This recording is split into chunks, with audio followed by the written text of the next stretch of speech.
Hello, everyone, and welcome to today's episode of Astronomy Answered Simply. Today I picked another fun and interesting planetary sciences question about why is there more interest in sending astronauts to Mars than Venus? Okay, so Mars.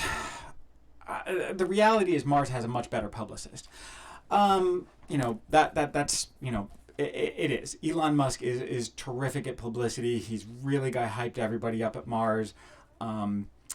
If you go back a few decades, the Martian Chronicles, Ray Bradbury, that stuff really got everyone interested in Mars. Mars at once was thought to have life and civilization. So far, we've not found anything living on Mars with all our, robotic space probes we've sent. However, Mars is much more hospitable and friendly than Venus. Venus has a surface temperature of like 430 degrees Celsius. That's hot enough to melt lead. So we couldn't land astronauts on Venus. That's, no materials we have and send there in the electronics that we have with our current technology would survive for more than a few hours before melting.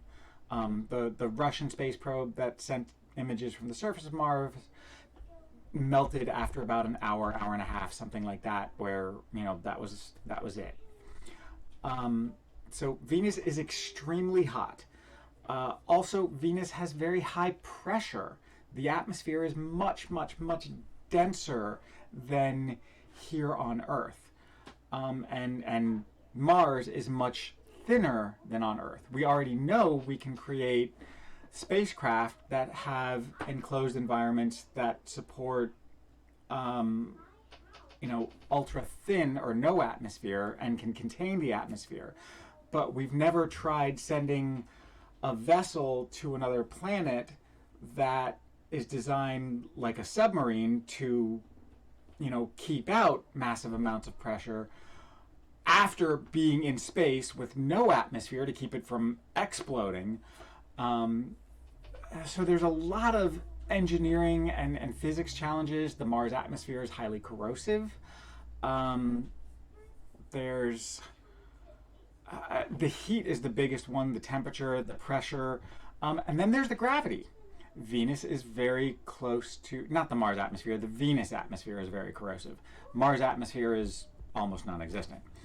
But it's still there. There's still an atmosphere. We can still use it to slow down and parachute. But in Venus, the other thing is the gravity. The gravity is very close to that of Earth. The mass of Venus and the size of Venus is only slightly less than Earth. So you would need a rocket the same size as you need to take off of Earth. And you would basically have to take and land a Falcon Heavy or an SLS with you to be able to lift off of the Venus surface. We've never done that before. We're closer, but thinking about, the mass of the space capsule that goes into orbit and leaves orbit is a tiny fraction of the overall mass of these space vehicles that we launch.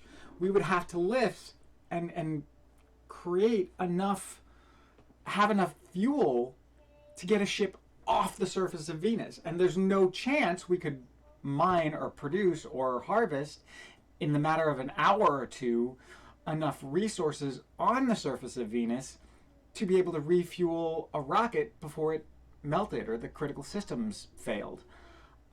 So we're going to stay away from Venus for quite a long time until we have better rocketry technology, better lift technology. Anything we send to Venus is going to be one-way trip space probes for a long time. Mars, we can get there. We can reasonably get off the surface and get back. It's 38% of Earth's gravity, so you only need 38% the rocket power to get it up into space. That's a whole lot less fuel, but still requires fuel. And there's liquid water on Mars, so we can create fuel on Mars. We can create hydrogen and oxygen by electrolyzing water. There's no water on Venus. It's dry. Very, very dry. Dry as a bone. Think you could have liquid lead raining on Venus. So those are the reasons we're interested in sending astronauts to Mars and not Venus. It's safer, it's possible. By no means is it actually safe to send astronauts to Mars. It's going to be extremely dangerous. However, it is 1,000 times more probable and safer and technologically feasible to send astronauts to Mars, whereas it is not technologically feasible at the present time to send astronauts to Venus. They would just melt. So I'm going to put a couple links in the Quora answer and, cross-link from Quora to YouTube and throw those on Facebook, etc.